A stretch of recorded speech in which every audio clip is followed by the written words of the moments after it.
In this video, we will be discussing developmental networks, which I will be demonstrating using characters from the movie The Secret Life of Pets 2. There's a lot of kid-friendly conflict in this movie, but I'm going to talk about one part of the movie in particular to make things a little clearer. So let's meet the characters from the movie that will make up our network.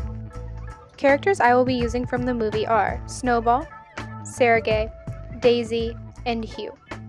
As a starting point, I will give a basic overview of this conflict and assign relationships between the characters. Let's start with Sergey. He is an evil circus owner that is trying to trap Who, the tiger cub. Daisy sees how Who is being treated and asks Snowball for help to free Who from Sergey's evil circus. I know that sounds a little crazy, so let's look at the developmental network within this story. In this scenario, the thing being transcribed is Who's freedom. This means that Sergey, Snowball, and Daisy are all proteins that either activate or repress Hugh's freedom. Daisy activates the transcription that leads to Who being freed from Sergey's evil circus. Snowball also activates Who's freedom. Sergey represses or inhibits Hugh's freedom by trapping him and taking him back to the evil circus. Now, using all of the characters I have laid out the network, and we'll be going through different mutation scenarios. First, let's look at a single mutation where one change is made to the network. For this mutation, I have removed Daisy from the network. Her disappearing would be a mutation.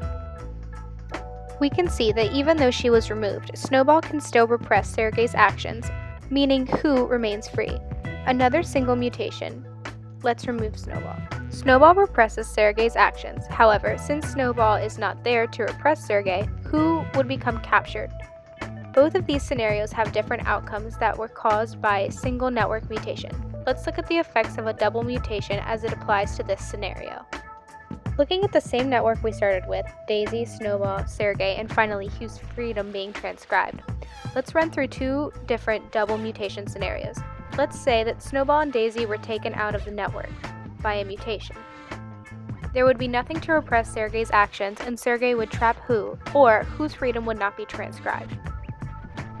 If we remove Snowball and Sergey, which would be our double mutation, we see that there is nothing repressing the transcription of Who's freedom, and Daisy activates Who's freedom, so Who would be free from the evil circus. Okay, that is all I have for this video on developmental networks, which are made up of proteins that activate or repress transcription.